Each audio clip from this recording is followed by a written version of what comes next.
Bienvenue à l'émission Le Bonheur qui mijote au 94.5 Unique FM. C'est un plaisir de vous retrouver pour une autre émission remplie d'outils, d'inspiration, de témoignages, parce que c'est le but de l'émission, d'aider les femmes à améliorer leur vie personnelle et professionnelle. Mon nom est Stéphanie Mété. Bienvenue à l'émission. Merci beaucoup aux commanditaires de cette émission aujourd'hui. Alex Saraf, psychopédagogue et auteur du livre La psychologie pour apprécier l'humain. Il est professeur de psychologie au Cégep de Saint-Laurent à Montréal depuis une dizaine d'années. Il a enseigné plusieurs cours reliés d'ailleurs à la psychologie. Il est également conférencier. Il est possible de le suivre sur Facebook, sur sa page Facebook, Alex-Saraf, écrivain. Dans la vie, parfois, on aimerait tout contrôler notre monde, contrôler notre vie, s'assurer que tout se passe comme on veut, quand on veut.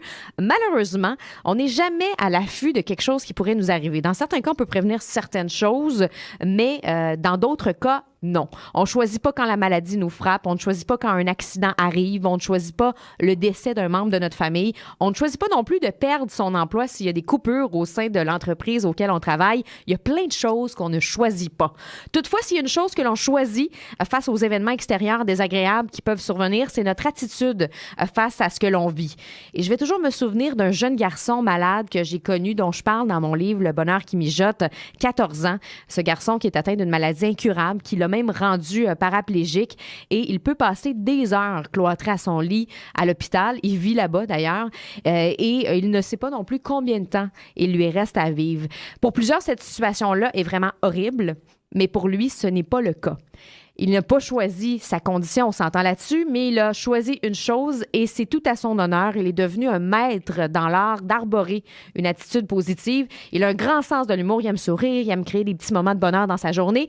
Puis il m'avait aussi beaucoup fait rire parce qu'à un moment donné, il avait dit « Moi, je suis chanceux d'être ici à l'hôpital parce que pendant ce temps-là, les jeunes de mon âge sont à l'école puis moi, je peux jouer à des jeux vidéo. » Et moi, ça m'avait fait rire, mais en même temps, je me disais « Wow, il réussit à trouver des choses positives dans des moments comme ça. » Donc, on a toujours le choix de l'attitude qu'on veut avoir, peu importe ce que l'on vit. Donc, posez-vous la question aujourd'hui, est-ce que j'ai envie d'avoir une vie belle et simple ou triste et compliquée? C'est la thématique d'aujourd'hui et un peu plus tard, on va recevoir d'ailleurs quelqu'un qui a eu un parcours pénible, assez inhabituel aussi, mais qui a décidé de le transformer en quelque chose de positif. Myriam Kaiser, qui à l'âge de 2 ans, a été sacrifiée à une secte dans laquelle elle a été captive pendant 20 ans. C'est toute une histoire. Elle va venir nous raconter ça un petit peu plus tard, mais juste avant, je suis avec l'auteur et psychopédagogue du livre La psychologie pour apprécier l'humain et justement la thématique La vie est belle et simple, ce sont les gens qui la rendent triste et compliquée. Alex Saraf, auteur et aussi professeur. Bonjour Alex. Bonjour. Et également, j'ai Marilyn Petit avec moi au bout du fil qui est auteure, coach, conférencière qui elle aussi, malgré l'épreuve, a décidé de rayonner. Bonjour Marilyn. Allô, allô. Je vais commencer avec Marilyn parce que ce que tu as vécu, ça ressemble un peu à ce que je viens de raconter avec le jeune garçon de 14 ans. Toi, tu as appris peu de temps après la naissance de ton fils aîné qu'il avait une malformation cardiaque et que ses chances de survie n'étaient pas élevées. Donc, raconte-nous comment ça se passe pour toi quand tu reçois la nouvelle. Oh mon Dieu, je vais me rappeler jusqu'à ma mort de cet instant-là. Premièrement, Pierre-Olivier, quand il est né, il est en détresse respiratoire. Fait que, tu sais, ce qui est le plus beau jour de ta vie, donner naissance à un petit enfant, est devenu pour moi source de stress parce que dès qu'on me l'a mis dans les bras, tu sais, même si j'étais pas, c'était la première fois que j'étais maman, je sentais au fond de moi qu'il y a quelque chose qui allait pas, puis je le regardais respirer, puis j'ai dit tout bonnement à l'infirmière, on dirait que mon bébé il respire pas bien, tu sais. Fait qu'effectivement, elle dit oui, c'est vrai, elle prend, elle l'amène aux soins intensifs, puis moi, mais c'est là-bas que je suis allée le revoir quelques heures plus tard. Et à 3 jours de vie, on a diagnostiqué une cardiomyopathie hypertrophique, qui est une importante malformation cardiaque. Écoute, Stéphanie, quand la cardiologue a prononcé ces mots-là, c'est comme si je m'étais déconnectée de mon corps. C'était comme trop gros à apprendre. Tu sais. C'est comme si je l'entendais, elle, avec une voix écho, puis que j'étais soudain comme au un bout d'un corridor. Là, je la voyais floue même. Je te dirais que dans mon corps, là, c'était un choc d'apprendre cette maladie-là. Puis, elle a ajouté avec ça que notre bébé était très, très, très malade, puis qu'en fait, il y avait juste 50% de chances de survie. Je dis juste, mais ça peut être tout ça aussi. Ça dépend comment on le voit. Alors, c'est comme ça qu'est commencé la petite vie de mon fils, qui était hyper malade, un petit bébé très, très malade, là, qui était capable de boire juste une once et demie ou 2 heures. Puis ça va avoir été jusqu'à l'âge de 18 mois, jusqu'à sa première chirurgie cardiaque, là, il était comme ça. Puis toi, tu as décidé d'en faire quelque chose de positif. Tu t'es dit, je vais me battre et je vais vivre chaque journée comme si c'était la dernière. Donc ça, c'était super important pour toi. Mais est-ce que le déclic s'est fait rapidement ou ça a pris du temps avant que tu aies cette façon-là de voir les choses? Oui, ben tu sais, quand on nous annonce une étape comme ça, une épreuve comme ça, ben il y a toutes les étapes du deuil. Fait qu'au début, c'est il va guérir, qu'est-ce que je vais faire pour le guérir, comment je peux contribuer. Puis nous, en plus, c'est que dans cette malformation cardiaque-là, des fois, ça va arriver dans la première année de vie, puis il y a un peu d'espoir parce que dans certains cas, si la maman a fait du diabétique de grossesse, ça se peut que le cœur, parce qu'en fait, lui, son cœur était trop gros, trop épais pour la grosseur de son corps. Puis des fois, dans la première année, ça va se réstabiliser, tu sais, fait qu'il y a fait qu'il y avait un espoir que ça revienne. Mais fait que moi, c'est à ça que je me suis accrochée. Hein. Peut-être qu'il va guérir, peut-être qu'il va faire partie de ceux que ça va se régler. Mais au bout de 6 mois, là, elle nous a dit que non, ça la surprenait, là, la cardiologue, que ça se règle, qu'il y avait vraiment la malformation là, dans sa pathologie, que l'enfant il naît avec ça puis il reste avec ça. Fait que là, on a eu le vrai deuil. Et c'est là que je me suis dit, puis elle avait renchéri qu'il était tellement malade que puis là, on commençait des médicaments, des traitements, qu'il y avait de fortes chances qu'il ne passent pas au travers. Et c'est là que je me suis dit, OK, 50%, ça peut sembler peu, mais c'est assez pour que je garde l'espoir. Puis je me suis dit, s'il meurt, avec quoi moi je veux rester? Ça, c'est venu me hanter comme question parce que là, j'allais pas baisser les bras parce que moi, j'allais rester en vie si lui, il allait mourir. Puis, je voulais rester avec quelque chose que j'avais tout fait pour l'aider puis que j'en avais profité. Tu sais, que pendant ces 6 mois-là, je l'avais pas vu imaginé mort au cas où il mourrait, mais que je serais bien vivante avec lui parce que c'est ça qui était lui, là, vivant. Fait que c'est pour ça que j'ai fait à partir de ce moment-là, j'ai dit, OK, toutes les journées qu'on a, c'est comme des cadeaux parce qu'elles peuvent s'arrêter à tout moment. Fait que qu'est-ce que je veux qu'il me reste?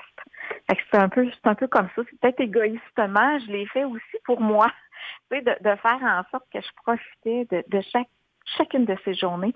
Puis que dans mon rôle de maman qui lui avait donné la vie, j'allais tout faire pour contribuer que cette vie-là, si elle était pour être courte, que j'aurais donné tout ce que j'étais capable de faire pour qu'elle soit au moins très belle. Fait que la beauté de la chose, c'est que cette année, il a fêté ses 18 ans. Fait que disons qu'il a été dans le 50% de chance de survie. Il a survécu à ça, non pas sans épreuves et toutes sortes d'obstacles. Sa vie est encore un défi aujourd'hui parce que, tu vois, en 2017, il y a eu une 4e chirurgie cardiaque. On lui a installé 2 valves mécaniques. Il y a eu beaucoup de complications à cette chirurgie-là qui a été dans le coma, qui va avoir été 1 an et demi absent de l'école, qui a eu des complications par-dessus complications. Là, aujourd'hui, il va bien, heureusement, mais son cœur porte des accessoires mécaniques. Fait que c'est un défi en soi. Son cœur est très malade dans sa pathologie. Fait que c'est un autre défi. Mais c'est un être extraordinaire qui a contribué juste par sa façon d'être et sa façon à lui d'avoir traversé les épreuves, à modeler la personne que je suis aujourd'hui.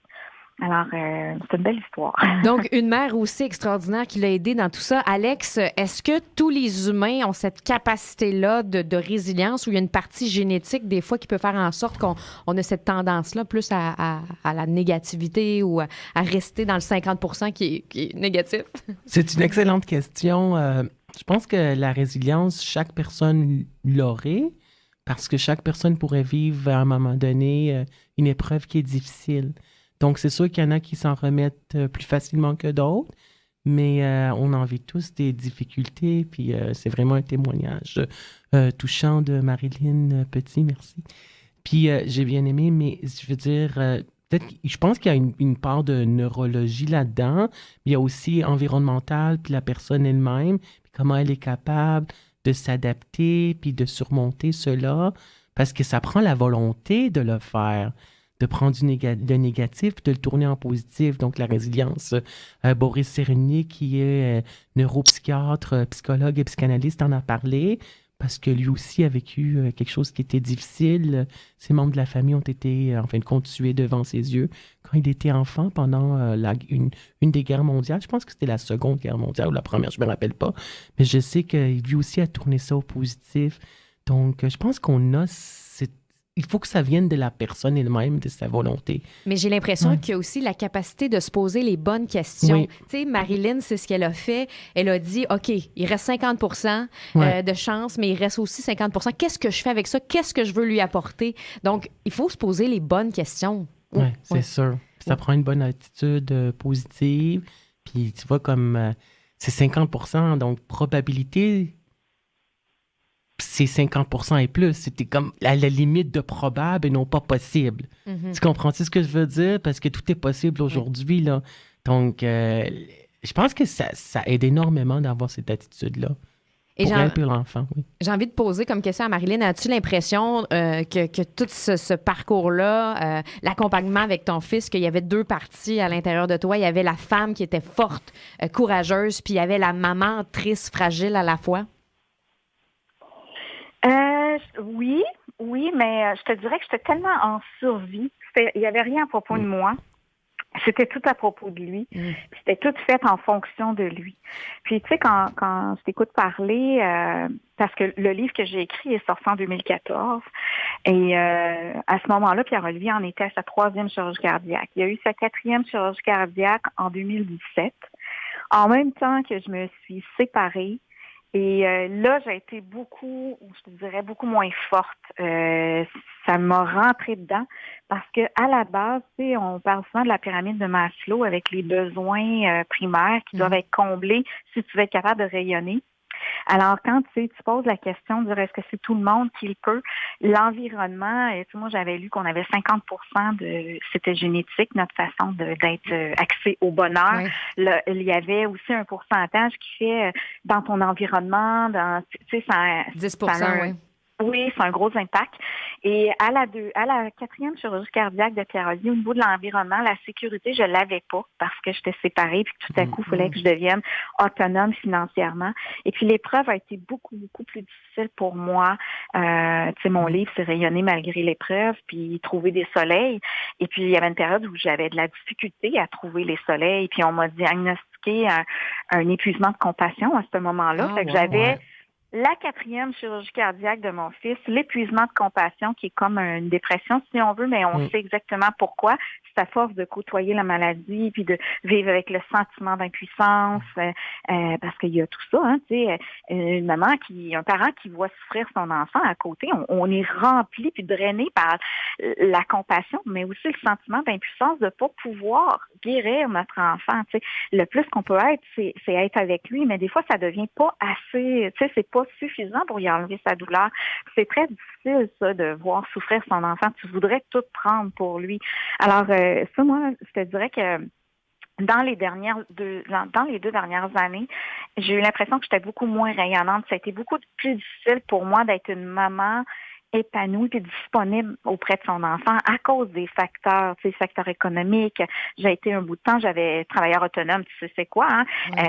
Moi, j'avais aucun revenu. Fait que j'ai eu 2 GoFundMe dans les 2 dernières années pour m'aider à subvenir à ça. Fait qu'il y a été une période où ça a été très, très difficile, mais j'avais espoir que j'allais en sortir parce que j'aime la vie, puis je savais que j'avais été capable d'être très, très résiliente. Donc, j'allais le revenir. Mais à un moment donné, ton corps, physiquement, que ce soit émotionnellement ou physiquement, ça devient lourd et dur. Ça fait 18 ans que je côtoie la maladie de mon fils avec des hauts et des bas, puis de la peur de le perdre, puis de la peur des peurs de toutes sortes, puis ça vient que ça gruge. Fait qu'il faut accepter ça aussi, qu'une personne résiliente, tu peux être résiliente une partie, puis qu'à un moment donné, c'est plus difficile, puis que tu tombes, puis que tu te relèves. Et c'est là que tu t'aperçois, à quel point tu es vraiment une résiliente, tu as été capable de te relever. Oui, bien, c'est humain aussi, Alex. Là, tu vas être d'accord avec sûr. moi, c'est très humain. Puis à un moment donné, on peut pas côtoyer la maladie toute notre vie. Puis à un moment donné, c'est sûr que ça vient nous toucher puis qu'on peut trouver ça plus difficile. Ça fait partie du processus aussi. Moi, je pense que oui, parce qu'on a des moments de faiblesse, mais tu sais, je suis contente d'entendre Marilyn qui parle de l'épuisement de compassion. Parce que c'est la première fois que je l'entends. Explique-nous un peu, c'est quoi? Parce que moi, j'ai entendu le stress de compassion que les psychologues vivent, mais l'épuisement de compassion, je savais que c'est n'importe qui avoir pourrait le trop vivre. de compassion envers quelqu'un. Parce que c'est difficile, parce qu'on côtoie la détresse, puis la souffrance, la détresse psychologique, puis la souffrance cliniquement significative. Puis c'est vrai que c'est pas juste seulement les psychologues cliniciens qui ont ce stress de compassion, mais on peut le vivre en tant que professeur, en tant que parent, on peut le vivre. Puis une mère envers son enfant, c'est tellement fort. Ben, c'est ça doit être encore plus fort. Puis je veux pas enlever le lien patient-psychologue, mais une mère envers son enfant qu'elle a mis au monde, là, le lien est fort. Là. Puis le lien qui est fort. On voit aussi les gens qui aident leurs parents. Ben il y a beaucoup d'épuisement de ce côté-là aussi. Puis moi, c'est un vrai diagnostic que j'ai eu. Là. Fait que c'est vraiment une psychologue qui a diagnostiqué ça pour moi. Puis ça arrive beaucoup chez les aidants naturels. Oui, puis moi, je travaille pour la Société Alzheimer Outaouais, puis je vois des gens des fois épuisés, puis je leur dis, est-ce que vous prenez du temps pour vous des fois? Et du temps pour moi, j'ai pas le temps. Donc, c'est important aussi de prendre ce temps-là. Puis là, je dois vous arrêter parce qu'on doit faire une courte pause, mais on prendra de l'importance aussi de prendre soin de soi dans quelques minutes au 94.5 Unique FM. Merci. Merci d'être avec nous au 94.5 Unique FM. Aujourd'hui, le thème de l'émission, La vie est belle et simple, ce sont les gens qui la rendent triste et compliquée, qui est aussi le titre du livre de Alex Saraf, qui est avec nous en studio et qui est psychopédagogue. Également, il y a Marilyn Petit qui nous raconte son histoire aujourd'hui. C'est très, très inspirant. Elle a su, lorsque son fils était tout jeune, bébé, qu'il avait une malformation cardiaque et que ses chances de survie n'étaient pas élevées. Aujourd'hui, il a 18 ans. Il s'est battu. Il a eu 4 des transplantations cardiaques, Marilyn? C'est des transplantations? Non, c'est des chirurgies cardiaques importantes. Des chirurgies. Où on a installé des valves mécaniques dans son cœur. Donc, voilà. Donc, vous comprendrez qu'elle s'est battue, Marilyn, avec ça. J'imagine aussi que c'est important pour toi, Marilyn, de prendre du temps pour toi, parce qu'on en parlait juste avant la pause. Toi, à un moment donné, tu étais épuisée à force de justement d'être là, de vouloir tout donner à ton fils, de vouloir prendre son mal à sa place. Est-ce que tu avais quand même des moments où tu te réservais à toi-même pour prendre soin de toi à ce moment-là? Oui, c'est sûr que quand tu es une maman de 3 enfants, avec un malade, puis les 2 autres qui te demandent aussi beaucoup, les moments, tu sais, on peut se dire, j'ai pas le temps, surtout dans notre ère où on est à la course, t'as même pas besoin d'avoir tout ça chez toi, que les gens disent qu'ils n'ont pas de temps. Mais c'est surtout de prendre quelques petites minutes avec l'intention, avec vraiment se mettre dans l'énergie d'une petite pause. Tu sais, que ce soit dans un bain, que ce soit d'aller respirer dehors, de vraiment se rendre compte et être dans le moment présent d'une petite pause. Parce que, tu sais, c'est sûr qu'évidemment, je pouvais pas me prendre des grands moments, là.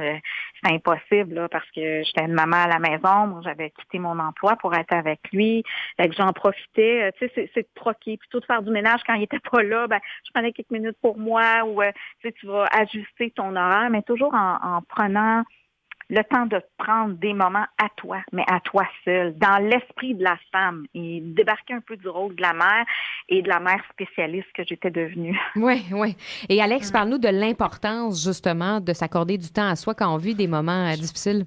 Oui, je pense que oui, parce qu'il faut prendre soin de soi aussi, puis ne pas s'oublier là-dedans, parce qu'il faut prendre soin aussi de ses besoins, et de répondre à ses besoins puis ses désirs, parce que, tu sais, on pense toujours à l'autre, puis on se sacrifie, mais en même temps, c'est pas tu sais, c'est normal, c'était l'instinct maternel qu'elle avait fait, là, elle voulait prendre soin de son enfant, mais il fallait pas qu'elle s'oublie elle-même, en fin de compte, de prendre soin d'elle-même aussi, parce que c'est comme ça qu'elle pouvait aider son fils, en fin de compte. C'est tellement plus facile, des fois, de se laisser de côté. Tu sais, je veux dire, je le sais, je l'ai vécu avec mon père malade quand il était atteint de sa démence.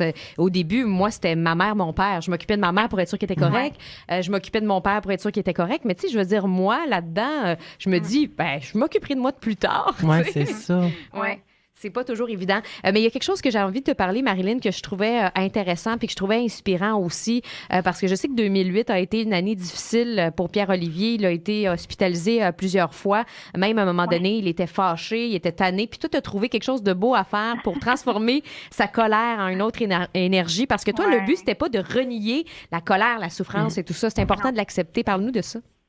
Oui. Ben, je me suis beaucoup inspirée des Dr. Clown, tu sais, parce que écoute, je compte même plus le nombre d'hospitalisations que Pierre-Olivier pouvait avoir par année. Puis, je suis quelqu'un qui aime l'humour. Cette histoire-là que tu parles, entre autres, c'est il avait passé l'été à l'hôpital, Pierre-Olivier, là.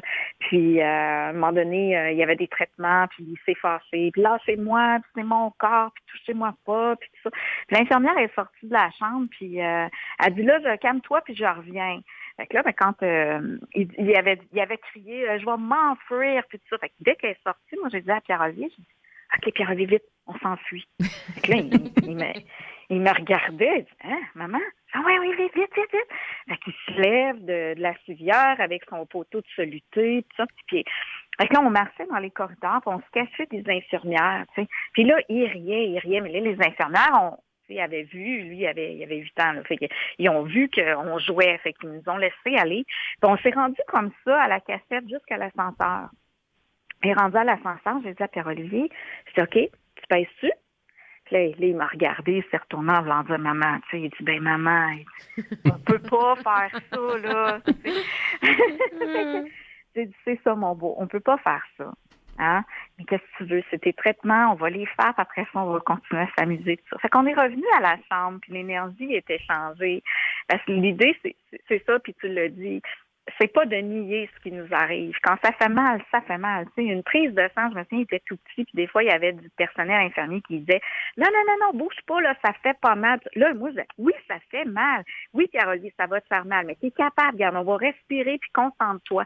D'un, je voulais qu'il garde confiance, parce que quand ça fait mal, puis il faut se le dire. C'est comme ça dans la vie. Quand on a à passer à travers quelque chose qui est plate, quand même qu'on essaierait de se convaincre que c'est pas plate, ça va être plate. Mais comment on peut le rendre plus facile? Comment on peut passer au travers? Puis on en est bien plus fiers après, puis on n'est pas surpris, on s'attend que ça va être comme ça, puis moi, c'est important. Bon, tu as un traitement à faire, mais on va le faire, mon grand. Je sais que ce sera pas facile, on va se trouver des outils pour le faire, puis après ça, on va être content, puis on passe à d'autres choses. Fait que j'ai toujours eu cet aspect-là, tu sais. À un moment donné, je me souviens que j'étais arrivée à l'hôpital, puis je m'étais déguisée, j'avais un costume d'Halloween qui était celui de Raffi de Cornemuse, des personnages de Cornemuse. Puis j'étais arrivée comme ça à l'hôpital, assez qu'ils ne m'avaient pas reconnue à la réception. Ils ont dit, Madame, qu'est-ce que vous faites? Ah oui, je suis la mère à Pierre-Olivier. Ah, OK, là, on vous reconnaît. Puis j'étais arrivée comme ça, en ratonne à l'hôpital, puis j'avais apporté un costume à lui, tu sais, un costume de clown. Puis j'avais maquillé. Puis toute la journée, on s'était amusé à jouer au Dr. Clown, fait que de rajouter du soleil dans la vie des enfants. Puis je me souviens, Pierre-Olivier, il cognait dans la fenêtre des petits-enfants qui avaient le cancer, qui étaient en isolement. Puis là, il leur faisait des grimaces. Ça pour les faire rire. T'sais. Mais pendant qu'il faisait ça, il pensait pas à lui, à sa douleur, à son problème, puis ça le rendait heureux, puis ça rendait d'autres gens heureux. Souvent, quand on a une épreuve ou un moment difficile, d'arrêter de se regarder de nombril un peu, puis de voir autour qu'il y en a qui vivent pire que nous, ça nous replace, tu sais, ça nous fait apprécier ce qu'on a. Puis ça, j'ai fait ça souvent avec Pierre-Olivier, tu sais. Oui, c'est plate, cette maladie-là, mais regarde, le garçon à côté de toi, il voit pas, il bouge pas, puis lui, c'est pour toute sa vie. Il y a tout le temps quelqu'un de pire que nous, hein? Oui, ça, c'est vrai, puis ça peut réconforter de savoir ça. C'était ma thérapie carrément, tu sais, parce que j'ai côtoyé aux soins intensifs, il y avait des enfants qui mouraient, je côtoyais, moi je restais avec leurs parents après. Et les parents, ils restent. Puis là, je me disais, OK, mon fils, il se bat, c'est plate, c'est écœuré d'être ici, mais oui, mais il est encore vivant, tu sais. Fait que ça a comme tout le temps, j'ai toujours utilisé ça. Et il reste plus beaucoup de temps. J'aimerais ça, Alex, que tu donnes des outils aux gens qui vivent justement des épreuves, des difficultés. Parce que oui, c'est clair qu'on peut pas toujours être positif 24 heures sur 24, mais il y a quand même une façon d'aborder la vie d'une belle façon.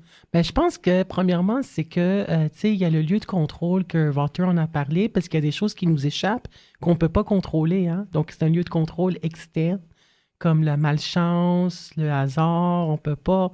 Mais il y a le lieu de contrôle interne, mes efforts, ma personnalité, mes expériences personnelles, mes compétences, que ce soit personnelles, professionnelles, etc. de prendre le temps, puis le temps arrange les choses aussi, de se dire, laisser dire les bonnes choses, les phrases rassurantes. Puis il y a toujours des gens pires que nous. Ça, c'est une psychologue du développement que j'avais pris une conférence avec elle, qui avait dit, on peut toujours dire, il y a toujours quelqu'un qui est pire que nous. Puis de voir aussi que parfois, quand on vit une épreuve difficile, on ne comprend pas, mais on peut comprendre aussi parfois que qu'est-ce qui nous tue pas, nous rend plus forts, et de prendre le négatif et de le tourner en positif, c'est de la créativité.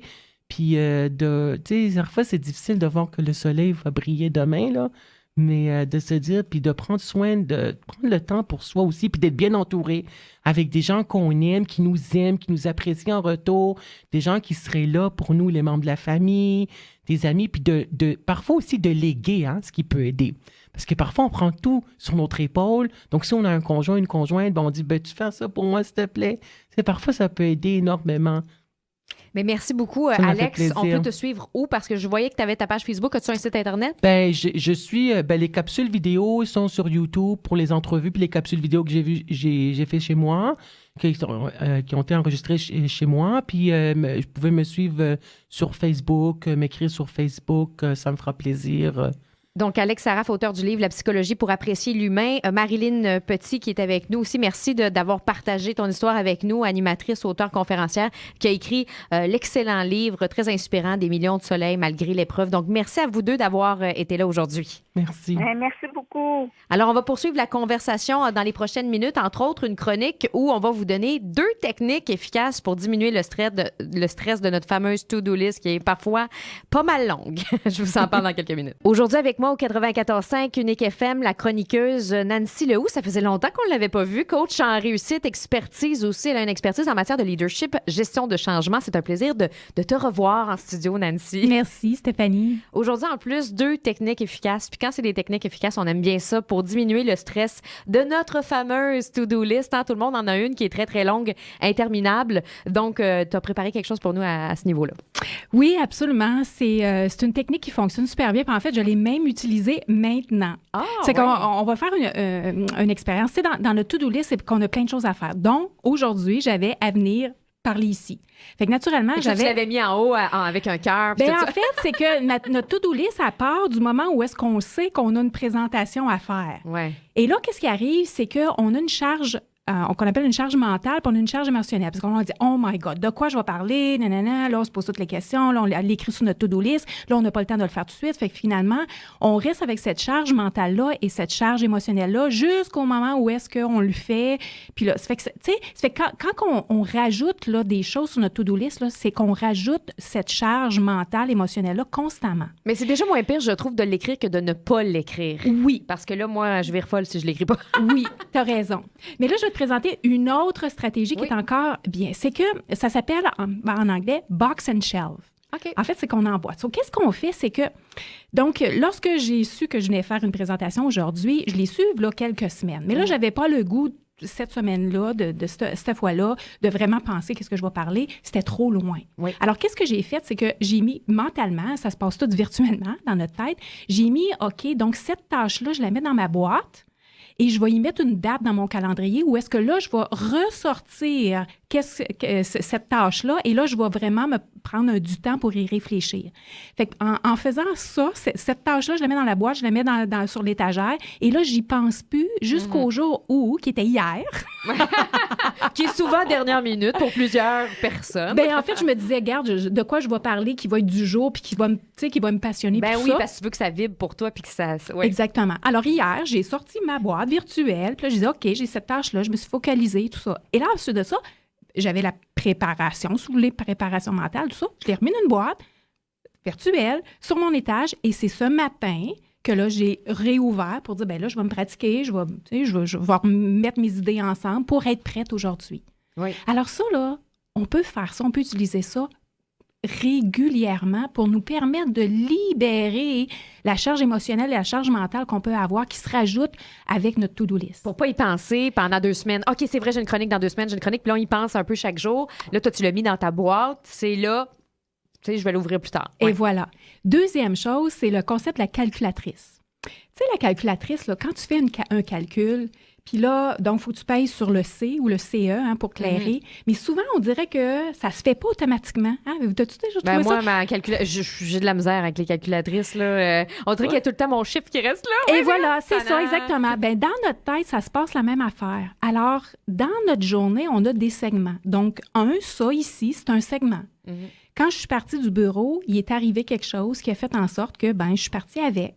Donc, qu'est-ce qu'on veut faire? Si on veut faire pareil comme la calculatrice, on veut peser sur C. Clear. Reset, on repart pour la nouvelle tâche. On part pour la nouvelle tâche, pour le nouveau segment, où est-ce que là, je laisse de côté, parce qu'il n'y a absolument rien que je peux faire de ce qui est arrivé tantôt. Puis là, c'est comme un peu rentrer dans le moment présent, mais comment on fait pour rentrer dans le moment présent? Bien, on clear.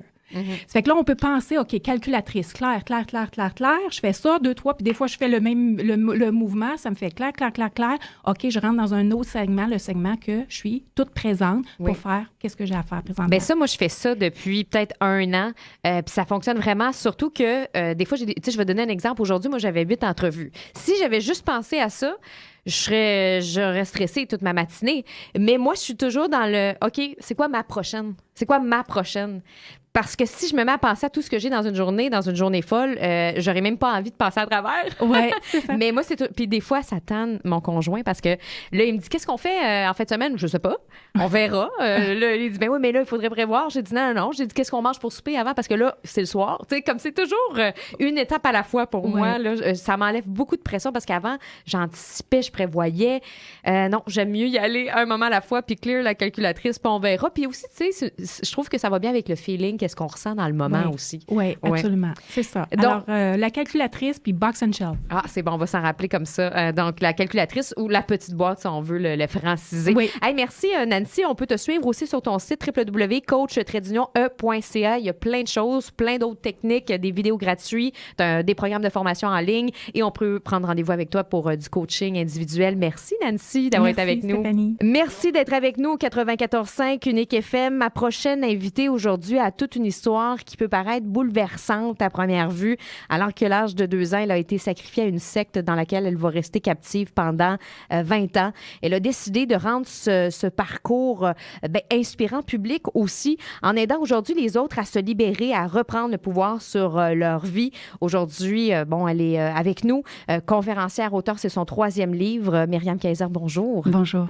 Ton livre s'intitule « Otage du silence » parce que tu as décidé de garder le silence et de garder cette histoire-là pour toi pendant plusieurs années. Alors, pourquoi aujourd'hui avoir voulu le partager? Bien, c'est sûr que c'est tout un parcours. Puis, je peux dire que je pense que dans notre vie, quand on vit quelque chose d'aussi gros, c'est important de prendre une distance puis se dissocier de ce qu'on a vécu avant de replonger dedans. Il y a vraiment une période qui est importante de retrouver notre jeu, qui on était avant cette histoire-là, qui on était avant qu'on dépose sur nous toutes ces limites.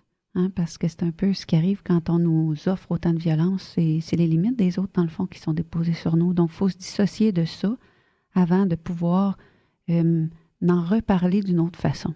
Et qu'est-ce qui fait qu'on se retrouve dans une secte à l'âge de 2 ans? C'est difficile à comprendre quand on ne connaît pas l'histoire. Mais si je fais une longue histoire courte, si on revient dans la fin des années 60, le début des années 70, il y avait vraiment une grosse rupture dans l'Église avec le Concile Vatican II. Mes parents, nous autres, on était de Belgique. Donc, mes parents, c'était des gens qui avaient grandi dans la foi catholique traditionnelle. Et cette rupture-là était très difficile à vivre pour eux. Donc, ils se sont mis en quête, ils ont cherché. Et ça leur a été présenté. Mais dans cette époque-là, il y avait beaucoup de sectes, beaucoup de mouvements qui étaient des petits mouvements. Donc, le mot secte n'était pas aussi péjoratif dans ces années-là qu'il l'est devenu après les grosses tragédies comme Jonestown ou lors du Temple solaire ou, toutes les histoires qu'on connaît, oui. C'est ça, qui sont devenues des histoires d'horreur. Donc aujourd'hui, c'est très, très péjoratif ce mot-là, mais dans le temps, c'était, aujourd'hui, il y a plein de mouvements qui se font en marge de certaines choses, Donc c'était un mouvement juste, c'est ça, eux, ils prétendaient sauvegarder la foi comme elle était. Et ce qu'on a proposé à mes parents, ça s'est avéré autre chose que ce qui était. Donc, Et c'était un milieu qui était fermé. Donc, toi, tu n'avais pas accès au monde actuel. Donc, c'était vraiment un autre monde, on peut le dire. C'était une autre planète. Puis parle-nous de. Je sais qu'il y a des choses que tu veux pas parler. On ne rentre peut-être pas dans la violence que tu as vécue, mais qu'est-ce que tu peux nous dire de ce que tu as vécu là-bas? Parce qu'on t'a tout enseigné là-bas. Les croyances, on t'a éduqué dans cette secte-là. Donc, il s'est passé beaucoup de choses. Mais j'ai aucun problème à parler de l'histoire. C'est de nommer la secte que j'évite de faire parce que je trouve que ça fait juste amener plus de haine. Je comprends. Puis l'autre chose aussi, c'est que quand moi j'étais vue en public, mais c'était sur moi comme enfant que les gens de l'extérieur s'en prenaient. Tu sais, moi, on me lançait des œufs, on me lâchait des chiens sur moi parce que j'étais un visage de ce culte-là. Alors que ça, c'est des gens de l'extérieur? Oui, c'est ça, parce que pour eux, tu es le visage de cette secte-là, alors que les gens ne réalisent pas que tu es déjà un enfant qui a été violenté et on te victimise à nouveau quand on fait ça. Donc, c'est un peu une des raisons pour lesquelles j'ai choisi de ne pas nommer parce que c'est pas l'objectif pour moi. Pour moi, l'objectif, c'est beaucoup plus de montrer aux gens comment on peut avoir vécu le pire puis se sortir de ça. Donc, le quotidien, pour répondre à ta question, écoute, dans ma petite enfance, ça a été très violent. C'est sûr qu'à mesure que j'ai grandi, j'étais devenue une toffe, là, donc on se défendait comme on pouvait. Mais oui, c'était un culte qui était basé sur le religieux. Donc, j'ai été un enfant voilé dans mon très jeune âge. Donc oui, ça, c'est quelque chose aussi qui est très d'actualité. Et c'est ça. Comment est-ce qu'on sait qu'en tant qu'enfant, parce que tu es arrivé là jeune, qu'il y a quelque chose qui cloche? Parce que quand même, tu étais jeune, tu as été éduqué d'une telle façon, tu n'as pas rien vu d'autre tant que ça. Comment est-ce qu'on fait pour savoir qu'il y a quelque chose qui cloche, puis ça va pas, puis on n'est pas dans le bon milieu, on n'est pas dans le milieu qu'on devrait être? Bien, c'est sûr que c'est dur et c'est long avant que ça finisse par frapper, comment je dirais ça, la réalité à l'intérieur de toi. Parce que comme la violence est inconnue, bien, c'est sûr que tu ne sais pas. Donc, c'est pas comme les gens à l'extérieur qui ont beaucoup de ressources. Donc, c'est long. C'est pour ça que ça a pris quand même jusqu'à mes 21 ans pour me sauver définitivement. Quoique je m'étais sauvée 2 fois avant ça. Mais je pense que tout ce qui est vivant cherche la lumière. Donc, inconsciemment, on cherche à être qui on est. Et moi, je faisais tout ce qu'on me demandait. J'essayais de me mouler, de me modeler et ça ne fonctionnait pas. J'avais à l'intérieur de moi un petit quelque chose qui ne voulait pas mourir. Et j'étais ce type d'enfant pas modelable, pas cassable. Et curieusement, ça m'a fait énormément souffrir dans ma jeunesse parce que j'aurais voulu être modelable. J'aurais voulu, tu sais, c'était devenu ma famille, j'aurais voulu faire partie d'eux. Puis même dans ce milieu-là, je ne faisais pas partie. Aujourd'hui, je me rends compte que c'est la chose la plus précieuse que la vie m'a donnée, mais dans ce temps-là, j'en souffrais. Mm-hmm. Puis quand tu vis dans un contexte comme ça, tu vis beaucoup de violence parce qu'on veut te casser, que toi, tu veux être cassé et que ça ne fonctionne pas. À un moment donné, je me sentais rejetée même de ce milieu-là. Et comment est-ce qu'on se sent lorsque, à 21 ans, on sort de là pour faire face au vrai monde ou à la réalité? Ça doit être énormément difficile alors qu'on a eu une éducation complètement différente. Il faut se rééduquer de la société puis du monde. C'est sûr que ce livre-là, c'est mes 21 ans. Donc, il finit sur ma dernière évasion. Ça serait un autre ouvrage de 500 pages d'écrire l'après parce que les gens... Est-ce que c'est un projet? À ce point-ci, là, je suis comme en mode pause pour l'écriture parce que c'est trois livres dans 1 an et demi, donc je ne sais pas. Une étape à la fois. Oui, c'est ça. Puis ce livre-là, tu sais, au fil des années, la demande a été récurrente, puis je ne voulais pas le faire pour le faire. J'avais besoin de trouver mon pourquoi. J'avais besoin d'avoir une intention. Donc, ça va être la même chose si jamais il y a une suite, puis on va décanter les choses. Mais c'est ça, pour répondre à ta question, ça a été presque aussi difficile de vivre l'après dans les premières années que de vivre ce que j'ai vécu parce que les gens ne savaient pas du tout d'où je venais. Puis tu sais, moi, la première fois que j'étais allée dans un magasin, j'étais obligée de regarder qu'est-ce que les gens faisaient. Là. Je ne savais pas quoi faire.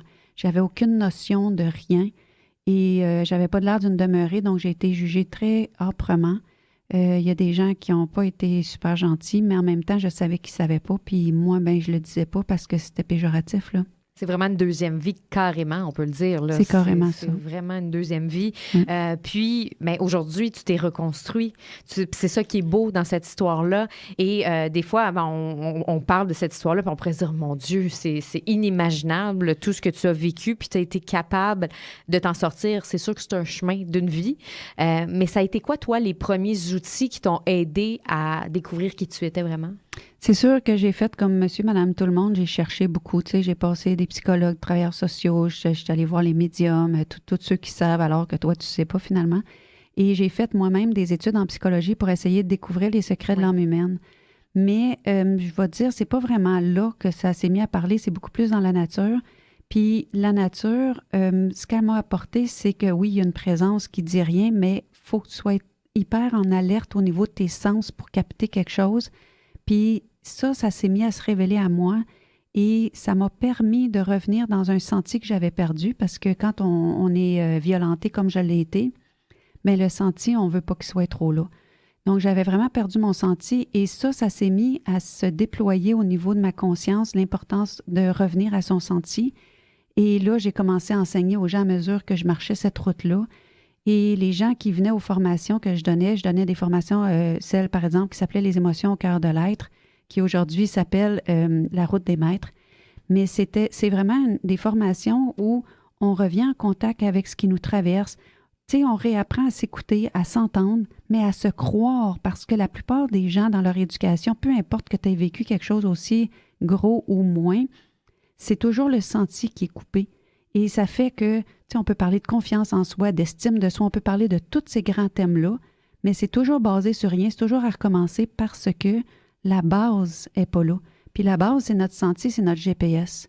Donc, quand j'ai découvert ça, moi, je m'étais promis que si je trouvais quelque chose qui était rapide puis qui répondait vraiment à tout ce qu'on cherche comme humain pour se tenir debout puis vertical, bien, je l'enseignerais. Donc, quand j'ai trouvé quelque chose qui s'est avéré vraiment efficace puis rapide, j'ai commencé à l'enseigner et j'ai écrit aussi. Le livre que j'ai écrit, S'accompagner soi-même, c'est ça, c'est les plus grands outils que j'ai trouvés. Ça t'a pas fait peur d'être dans le ressenti, justement, avec tout ce que tu avais vécu, de te reconnecter à tes 5 sens? C'est sûr que il faut traverser certaines choses. Tu sais, oui, j'ai une mémoire cellulaire, puis quand ça l'arrive, ben, je l'accueille. Tu sais, c'est comme chaque fois qu'il y a une contraction, je l'accueille, puis c'est la seule façon de le dénouer de toute façon. Puis quand tu comprends comment ça fonctionne, ça va tellement vite, c'est tellement efficace. Puis, tu sais, je dis tout le temps aux gens, je suis mon meilleur témoin. Parce que, oui, j'ai vécu le pire, parce que, pense-le, ça m'est arrivé. Puis aujourd'hui, je suis paisible, puis il n'y a personne qui peut me décentrer de cet espace-là. Il y a des gens qui ont cette tendance-là à la négativité juste parce qu'il ne fait pas beau à l'extérieur, parce que leur jeans a déchiré, des petites choses comme ça, de la difficulté à voir le positif. Quand on a vécu le pire, comment est-ce qu'on fait pour retrouver le positif, le ramener dans notre vie, ou même juste le voir? Bien, c'est sûr que j'ai des façons de voir qui sont très différentes. Moi, je pense pas qu'il faut juste chercher le positif. Je pense que le positif puis le négatif, c'est un peu comme l'ombre et la lumière, ça se dissocie pas. C'est comme le jour puis la nuit. Puis il faut accueillir qu'est-ce qui est là comme c'est là. Si tu te sens contracté parce qu'il y a quelque chose qui se présente, il faut que tu rentres dans ta contraction, elle a quelque chose à te dire. Parce que si on cherche le positif, c'est un peu comme un tapis volant. Il y en a qui prennent des tapis décadents, on les regarde les droguer, puis on trouve qu'ils n'ont pas de sens, là. Mais quand on est dans des tapis volants, puis c'est un peu ça aussi. Aujourd'hui, on est dans des grandes vagues, de la grosse business spirituelle, puis je trouve que, tu sais, on a beaucoup de tapis volants, on est beaucoup accrochés dans les nuages, puis dans l'ésotérisme, que j'appelle des fois l'ésoterrorisme, là, pour m'amuser un peu, puis graffiner la grosse business. Mais c'est que l'équilibre, elle vient avec le beau et le laid. La lumière comme la noirceur, puis un va pas sans l'autre. Puis tu sais, c'est comme les gens peuvent regarder qu'un parcours comme ça, puis voir ça comme si c'est « oh wow ». Mais tu sais, la résilience, c'est pas un lieu qu'on atteint. C'est un rodéo. C'est quelque chose que c'est jour après jour qu'on décide qu'aujourd'hui, je vais être verticale. Puis s'il y a quelque chose qui se présente, qui me jette à terre, bien, je regarde qu'est-ce qui se passe, puis je me relève avec bienveillance, là. Mais c'est pas quelque chose que c'est une élite, puis t'as attrapé quelque chose que t'as pour tout le temps, là. C'est pas ça. Ah, puis moi, je suis parfaitement d'accord avec toi là-dessus. Puis même avec mes clientes en coaching, je dis toujours, OK, regarde, ça va pas, c'est correct que ça va pas. Là, puis des fois, le message, il est dans la contraction. Mais oui, absolument. C'est l'enfant qui se lève, puis qui retombe, puis qui se lève, C'est puis qui ça. retombe. Le positif vient après la contraction, mais si on la vit pas, ça revient toujours. Oui, puis les choses qui nous contractent dans la vie, moi, j'ai réalisé que c'était toujours en train de te dire que c'était exactement là qu'il y avait une blessure, puis la blessure, elle est parce qu'il y a un espace de toi qui n'a pas été vu et validé.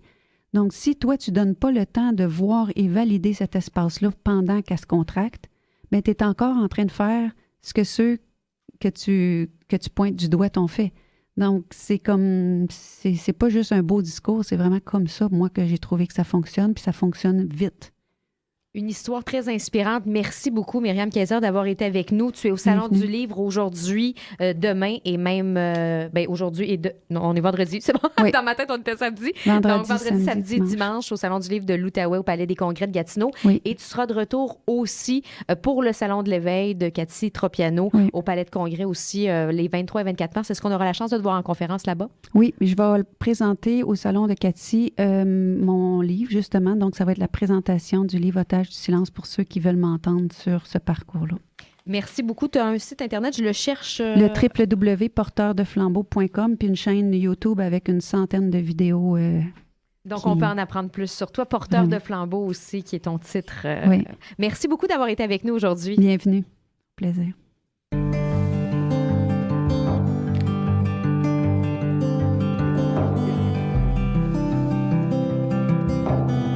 Merci d'avoir été là aujourd'hui au 94.5 Unique FM. Merci à tous mes invités. Alex Saraf, auteur qui nous a parlé de la psychologie pour apprécier l'humain. La vie est belle et simple. Ce sont les gens qui la rendent triste et compliquée, qui était aussi la thématique d'aujourd'hui. Il est auteur psychopédagogue. Également Marilyn Petit, qui nous a raconté son histoire, qui est très, très inspirante aussi, qui a dû faire face à la maladie de son fils. Et Myriam Kayser qui est avec nous pour nous parler de son livre Orage du silence. Et d'ailleurs, comme citation de la fin, j'ai pris quelque chose qui était à l'endos du livre de Myriam. Peu importe nos circonstances de départ, nous pouvons reprendre notre plein pouvoir. Je vous souhaite une excellente fin de journée et nous on se retrouve vendredi prochain. Bye tout le monde!